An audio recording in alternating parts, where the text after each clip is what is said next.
Hello students, how are you.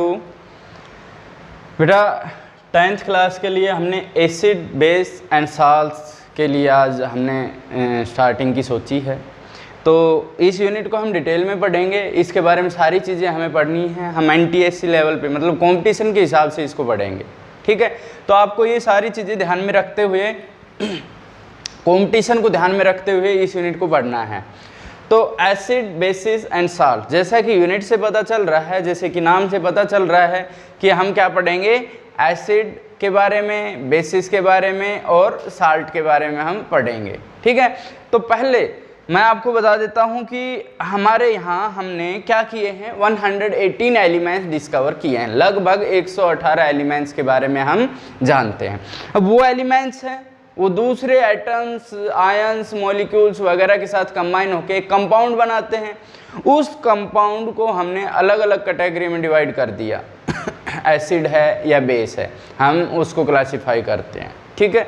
तो जैसे मान लो कार्बन है, ऑक्सीजन के साथ, हाइड्रोजन के साथ, बाकियों के साथ कंबाइन होता है, नाइट्रोजन है, सल्फर है, तो ये कंबाइन होकर कंपाउंड बनाते हैं। तो हम पता करते हैं कि ये कंपाउंड क्या है, एसिड है या बेसिस है, ठीक है।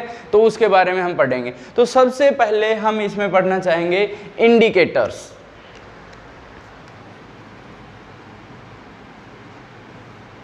इंडिकेटर्स। अब इंडिकेटर्स जैसे कि नाम से पता चल रहा है, इंडिकेट करने वाला, जो इंडिकेट करे कि ये एसिड है, ये बेस है, ठीक है। तो उसको हम क्या कहेंगे, इंडिकेटर। जैसे कि हम घर में देखते हैं, हमारे पास एक इंडिकेटर होता है, लाइट जिसमें जलती है, लाइट जलती है तो मतलब लाइट आ रही है, इसका मतलब इंडिकेट कर रहा है। इसी तरीके से कुछ ऐसे साइंस वो शो करेगा, जो चीज़ें, जो सब्सटेंसेस हम लेंगे वो ऐसे साइंस शो करेगा जिससे हमें पता चल जाएगा कि ये एसिड है या बेस है। तो indicators are those substances which tell us about acid or base, means which confirms the acid or base, जो हमें बताए कि ये एसिड है, ये बेस है। वो किसी तरीके से भी बता सकता है, अपना कलर चेंज करके बता सकता है कि एसिड मेरे कांटेक्ट में आएगा तो मेरा ये कलर हो जाएगा, बेस मेरे कांटेक्ट में आएगा तो मेरा ये कलर हो जाएगा, ठीक है। तो जैसे कि इंडिकेटर्स में हम पहले लेते हैं तीन, उसमें क्लासिफाई किया, मेन तीन चीज़ें हम पढ़ेंगे, तीन इंडिकेटर्स के बारे में पढ़ेंगे। तो जो पहला है वो है लिटमस।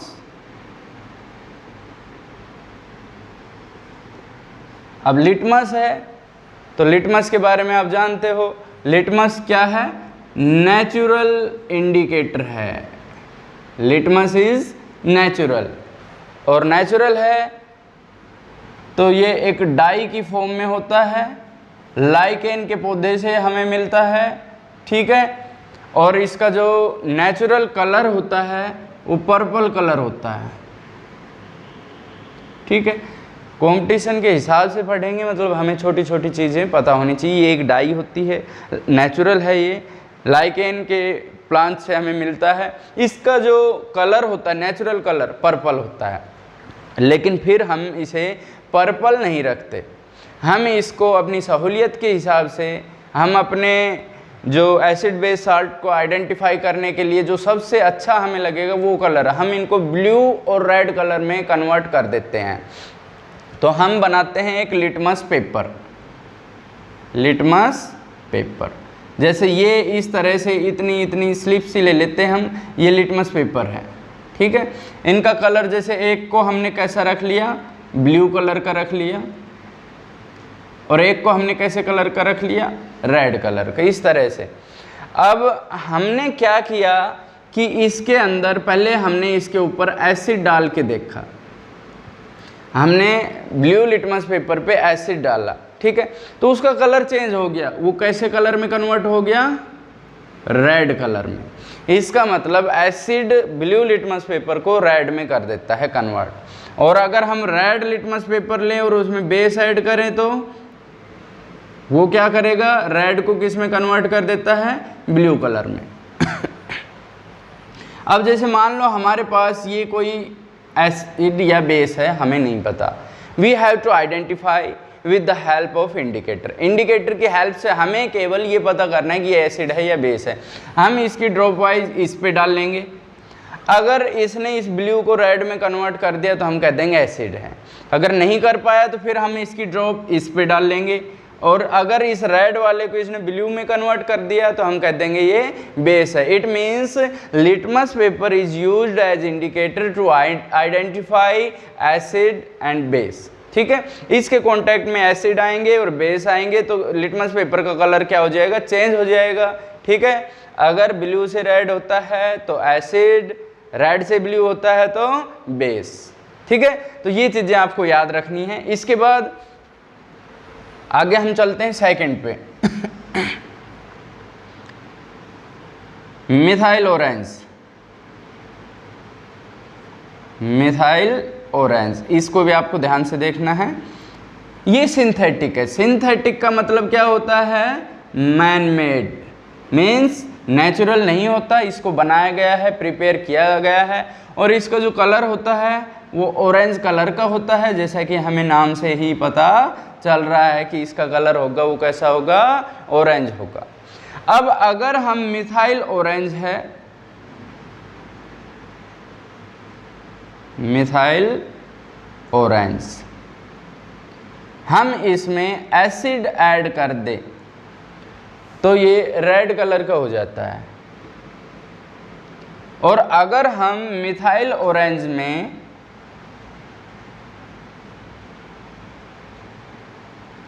बेस ऐड कर दें तो इसका येलो कलर हो जाता है। ये चीज़ें आपको याद रखनी है। तो वो पूछेगा, एग्जाम में पूछा जा सकता है कि जो मिथाइल ऑरेंज है इसका कलर कैसा होता है, तो ऑरेंज कलर का होता है। What happens when methyl orange comes into the contact of acid, हम कह देंगे ये रेड कलर का हो जाता है। हम कहेंगे when methyl orange comes into the contact of base, तो हम क्या कह देंगे ये कैसे कलर का हो जाता है, येलो कलर का हो जाता है। तो ये आइडेंटिफिकेशन है, ये तरीका है आइडेंटिफाई करने का एसिड और बेस को बाय यूजिंग मिथाइल ऑरेंज। ठीक है, थर्ड मैं बताता हूं आपको।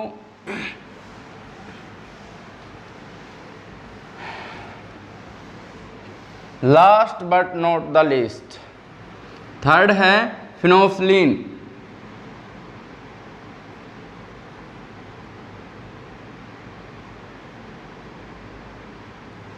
ये फिनोल्फथलीन है, ये भी मैन मेड है, मतलब सिंथेटिक है। ये सिंथेटिक है और कलरलेस होता है। ये it is colourless. When phenolphthalein, pH लिख देता हूं मैं, चलो पूरा ही लिख देता हूं, phenolphthalein comes into the contacts of acid, कोई फर्क नहीं पड़ता, ये कलरलेस ही रहता है। कैसा रहता है ये, कलरलेस। लेकिन जब फिनोल्फथलीन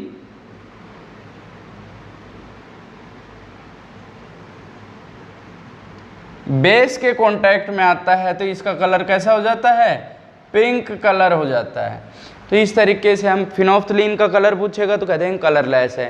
क्या कहेंगे, जब फिनोल्फथलीन कांटेक्ट में आता है एसिड के में, इसके कलर में कोई चेंज नहीं होता। अब जैसे मैं आपको बताऊं कि हमारे पास ये नहीं पता एसिड है या बेस है, और हमसे फिनोल्फथलीन दे दिया और कहेगा पता करो ये एसिड है या बेस है। ठीक है, तो हम इसको फिनोल्फथलीन के अंदर डाल लेंगे।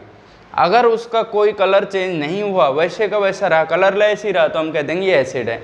और अगर पिंक कलर का हो गया तो क्या कह देंगे ये क्या है, बेस है। ठीक है, अब अगर मैं आपको बताऊं और भी तरीके हैं, टर्मरिक है, कैबेज है, ठीक है, हल्दी, वो भी आइडेंटिफाई कर सकती है, तो हम उसको भी क्या कह सकते हैं कि वो भी क्या है, इंडिकेटर है। अब इसके बाद आता है ओल्फैक्टरी इंडिकेटर। ओल्फैक्टरी इंडिकेटर,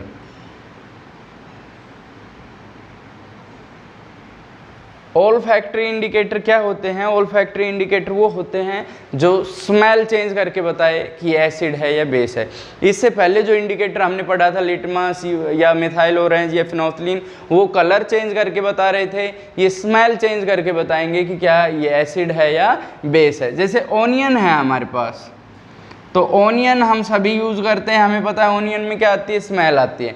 लेकिन जब ये ऑनियन बेस के कांटेक्ट में आता है तो इसकी स्मेल नहीं आती, स्मेल गायब हो जाती है।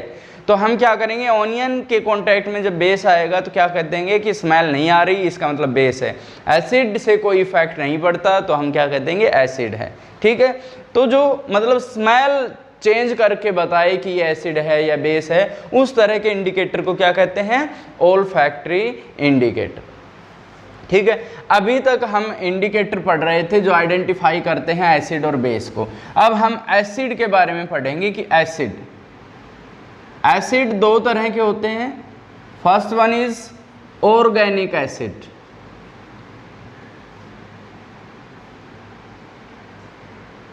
ऑर्गेनिक एसिड क्या होते हैं, वो एसिड जो नेचुरली ज़्यादातर अकर करते हैं, जैसे फ्रूट्स वगैरह में पाए जाते हैं, तो उनको हम क्या कहेंगे, ऑर्गेनिक एसिड्स। फ्रूट्स वगैरह में पाए जाएं, ठीक है। और ये कैसे होते हैं, वीक एसिड होते हैं ये। ठीक है, अब एसिड का नाम सुनते ही हम पता है क्या करते हैं, सोचते हैं कि एसिड एसिड जला देगा, मार देगा, फूंक देगा, पता नहीं क्या कर देगा। नहीं, ये जो फ्रूट्स में एसिड हैं ये वीक एसिड हैं, ये इस तरह से नुकसान नहीं पहुंचाते। कौन से वाले नुकसान पहुंचाते हैं वो हम आगे बताएंगे आपको। तो अब जैसे कौन से फ्रूट में या किस में कौन सा एसिड पाया जाता है, बहुत इंपॉर्टेंट एक टेबल मैं आपको लिखवा रहा हूँ और ये आपको याद रखनी है। जैसे कि हमारे पास है एसिटिक एसिड, हमारे पास एसिटिक एसिड है, हमारे पास ऑक्सैलिक एसिड है, हमारे पास टार्ट्रिक एसिड है, टार्ट्रिक एसिड, हमारे पास मैलिक एसिड है, हमारे पास सिट्रिक एसिड है,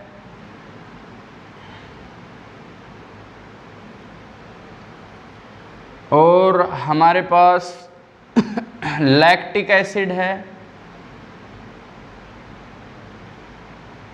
हमारे पास फॉर्मिक एसिड है। ठीक है, तो एसिटिक एसिड पाया जाता है किस में होता है, विनेगर में होता है, सिरका जो है उसके अंदर होता है एसिटिक एसिड। अगर मैं ऑक्सैलिक एसिड कहूँ तो ये टोमेटो के अंदर पाया जाता है, टमाटर में ऑक्सैलिक एसिड होता है। टार्ट्रिक एसिड की अगर मैं बात करूँ, टार्मिडो मीन्स इमली जिसको आप कहते हो, ठीक है, टार्मिडो उसके अंदर पाया जाता है। और ग्रेप्स के अंदर कौन सा एसिड पाया जाएगा, tartaric acid. Malic acid apples में पाया जाता है।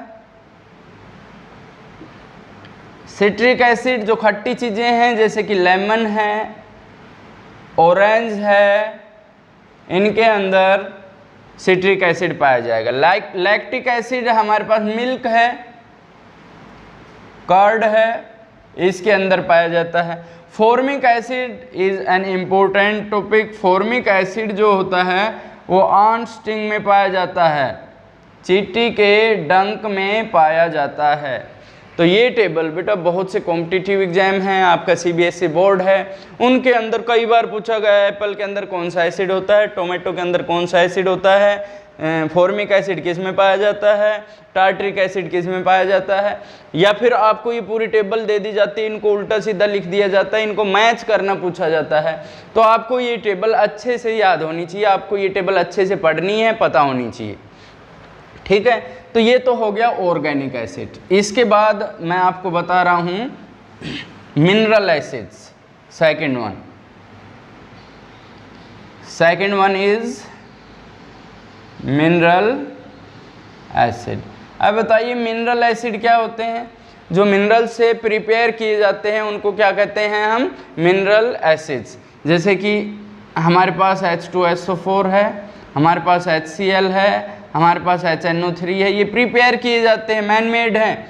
H2SO4 इसको बोलते हैं सल्फ्यूरिक एसिड। हमारे पास HCl है, हाइड्रोक्लोरिक एसिड, हमारे पास HNO3 है, इसको बोलते हैं हम नाइट्रिक एसिड। तो ये हमारे पास एसिड्स हैं जिनको हम क्या कहते हैं, मिनरल एसिड। मैन मेड है, मिनरल से प्रिपेयर किए जाते हैं। दीज आर स्ट्रॉन्ग एसिड्स, ये ध्यान रखना, ये बहुत स्ट्रॉन्ग है।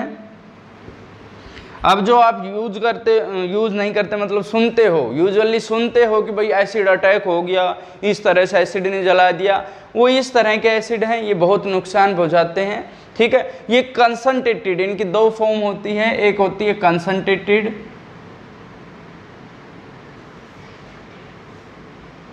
और एक होती है डाइल्यूटेड।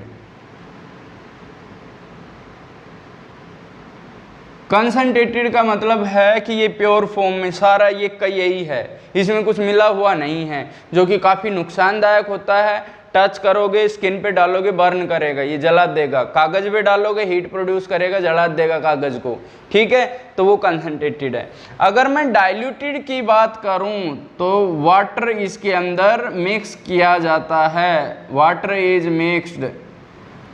ठीक है, those acid in which water is mixed are known as diluted. ठीक है, अब दो तरह की चीज़ें हैं, इसमें मैं फिर से आपको समझाऊंगा कि जो ये डाइल्यूटेड है ये हम कैसे करते हैं। डाइल्यूट, याद रखना, डाइल्यूट का वर्ड आते ही आप क्या कहोगे कि एसिड के अंदर वाटर ऐड हुआ है।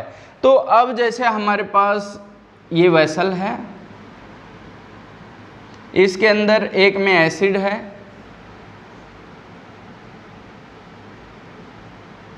ठीक है, इसमें एसिड है और इसमें हम वाटर ऐड कर रहे हैं। इसमें वाटर है और हम क्या कर रहे हैं, ड्रॉप वाइज एसिड ऐड कर रहे हैं। ठीक है, तो कौन सा प्रोसीजर ठीक रहेगा, हम दोनों को फॉलो नहीं कर सकते। एक्चुअल में ये प्रोसीजर फॉलो नहीं होगा, वजह है इसके पीछे। अगर हमारे पास एसिड है और उसमें वाटर डालेंगे तो वाटर डालते ही हीट प्रोड्यूस होगी। ये एक एक्सोथर्मिक प्रोसेस है कि वाटर जब एसिड के कांटेक्ट में आएगा तो हीट प्रोड्यूस होगी। उस हीट से ये वाटर क्या होगा, तेजी से इवेपोरेट होगा, ये बाहर की तरफ जाएगा। ठीक है, एक तरह से एक्सप्लोजन हो जाएगा। ठीक है, अगर हम एसिड को वाटर में ऐड करेंगे हीट तो तब भी प्रोड्यूस होगी, लेकिन क्योंकि ये वाटर है, ये कूल होता है, ये हीट को कंट्रोल कर लेता है इस तरह से एकदम, क्योंकि ये ज़्यादा अमाउंट में है, ये ड्रॉप वाइज है। इस केस में वाटर तो थोड़ा सा था, ये ज़्यादा अमाउंट में था। अब यहाँ वाटर ज़्यादा अमाउंट में है, जो हीट प्रोड्यूस होगी उसको एब्जॉर्ब कर लेगा और इस तरह से एक्सप्लोजन नहीं होगा। तो कभी भी गलती से एसिड में वाटर ऐड मत करना, वाटर के अंदर एसिड, वो भी ड्रॉप वाइज। अगर हम इस वाटर के अंदर एसिड ड्रॉप वाइज डालते हैं तो जो ये वेसल है ये भी क्या हो जाएगा, गर्म हो जाएगा। ये वाटर है ये गर्म हो जाएगा, हॉट हो जाएगा। ठीक है, तो इस तरह से हमें क्या करना चाहिए, एसिड के अंदर वाटर ऐड नहीं करना चाहिए और वाटर के अंदर एसिड ऐड करना चाहिए। किस चीज़ के लिए, if you want to dilute an acid. इसके बाद हम पहुंचते हैं properties of acids. Properties of acid, तो एसिड की प्रॉपर्टीज तो ज़्यादातर आप लोग जानते हैं कि एसिड क्या होते हैं। एक्चुअल में सोर इन टेस्ट एसिड हैं, वो टेस्ट में खट्टे होते हैं। ठीक है, ब्लू लिटमस को किस में कन्वर्ट कर देते हैं, रेड में। These converts blue litmus paper into red. Third one, these are good conductor of electricity. These are good conductor of electricity. ये बहुत इंपॉर्टेंट चीज़ मैं आपको बता रहा हूँ कि गुड कंडक्टर का मतलब क्या है। जो सब्सटेंस इलेक्ट्रिसिटी को कंडक्ट करे, जिसमें से इलेक्ट्रिसिटी पास हो जाए, तो उसको क्या कहेंगे, गुड कंडक्टर कहेंगे। जैसे कि आयरन है, आप देखोगे उसमें से इलेक्ट्रिसिटी पास हो जाती है तो उसको हम क्या कहेंगे, गुड कंडक्टर। वुड है, उसमें से इलेक्ट्रिसिटी पास नहीं होती, हम क्या कहते हैं, बैड कंडक्टर। लेकिन अगर कोई गुड कंडक्टर है तो वो दो तरीके से हो सकता है। या तो उसके पास फ्री इलेक्ट्रॉन होने चाहिए या उसके पास फ्री आयंस होने चाहिए। ये चीज़ याद रखना, बहुत इंपॉर्टेंट चीज़ है। आयरन है इलेक्ट्रिसिटी पास क्योंकि उसके अंदर इलेक्ट्रॉन्स होते हैं। मेटल है, जो मेटल है वो गुड कंडक्टर होते हैं और वो किसकी वजह से होते हैं? Free electron. मेटल के पास इलेक्ट्रॉन्स होते हैं तो वो आसानी से लूज कर देता है, जिसकी वजह से इलेक्ट्रिसिटी फ्लो कर जाती है। अगर मैं बात करूं HCl जैसे एसिड है, ठीक है, अगर हमने प्योर HCl लिया गुड कंडक्टर नहीं होगा। क्यों? क्योंकि ये आयन में डिसोसिएट नहीं है। लेकिन अगर हम इसको वाटर में डालते हैं तो ये H पॉजिटिव और Cl नेगेटिव में टूट जाता है। Now these ions are free to move.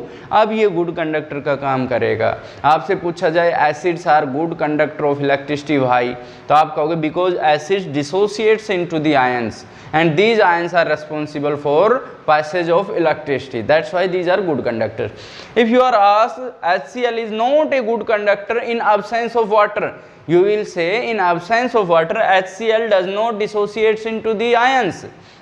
अगर वाटर की प्रेजेंस नहीं है, हमारे पास ड्राई HCl है, इलेक्ट्रिसिटी कंडक्ट नहीं करेगा। ये क्वेश्चन कई बार पूछा गया है।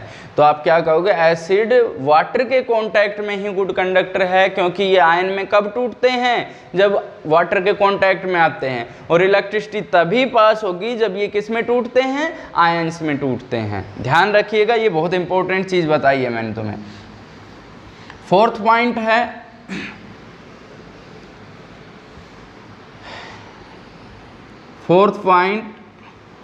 acid reacts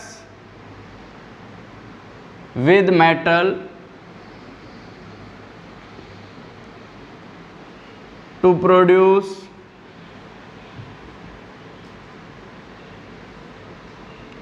H2 gas. ठीक है, एसिड क्या करता है? वाटर मेटल के साथ रिएक्ट करता है और हाइड्रोजन गैस प्रोड्यूस करता है। कैसे करता है? जैसे कि हमारे पास है Zn मेटल है, अगर हम H2SO4 के साथ रिएक्ट कराएंगे तो क्या बन जाएगा? ZnSO4। जिंक के साथ क्या चला गया? SO4 plus H2। ये एक्चुअल में होता क्या है पहले ये बताता हूँ। Zinc is more reactive than hydrogen, so zinc will displace hydrogen. Zinc ज़्यादा रिएक्टिव होने की वजह से हाइड्रोजन पे अटैक कर देगा, भगा देगा इसको, इसकी जगह से खुद अटैच हो जाएगा, हाइड्रोजन दूर चली गई, तो ये H2 गैस लिबरेट होगी। अगर एसिड मेटल के साथ रिएक्ट करते हैं तो हाइड्रोजन गैस निकलती है। इस बात को आपको याद रखना है, ठीक है। दूसरा देखो, इसका मैं एक्सपेरिमेंटली मैं इसको बता रहा हूँ कि हम कैसे पता कर सकते हैं कि भाई हाइड्रोजन गैस प्रोड्यूस हुई है। ठीक है, हम क्या करेंगे, एक वेसल लेंगे। इस तरीके से हमने क्या लिया, एक वेसल लिया, हमने एक स्टैंड लिया, उस स्टैंड से इस वेसल को हमने जोड़ दिया। इसमें हमने जिंक के टुकड़े लिए और इसमें हमने H2SO4 गैस, H2SO4 एसिड डाल दिया, H2SO4, और यहाँ पर क्या है, जिंक। ठीक है, और हमने इस तरीके से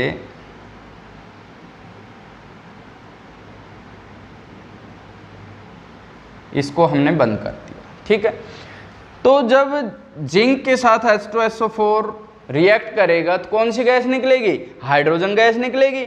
वो हाइड्रोजन गैस का हमने पता करने के लिए क्या किया, इस तरीके से सोप वाटर ले लिया। सोप वाटर समझते हो, soap dissolved in water, soap का वाटर है। और हमने क्या किया, इस नली को इस तरीके से इसके अंदर डाला, तो इसके अंदर क्या बनेंगे, बबल्स बनेंगे, मतलब गैस प्रोड्यूस हुई है। बबल्स कब बनेंगे, जब उसके अंदर वाटर के अंदर गैस गई है, तो गैस के जाने से ये बबल्स बनेंगे। ठीक है, ये बबल्स ऊपर आ जाएंगे इस तरीके से। अगर हम इसके ऊपर क्या लाएं, कैंडल ले आएं, जलती हुई अगर हम कैंडल लाएंगे, बर्निंग कैंडल, तो वो क्या करेगी, पॉप साउंड प्रोड्यूस करेगी।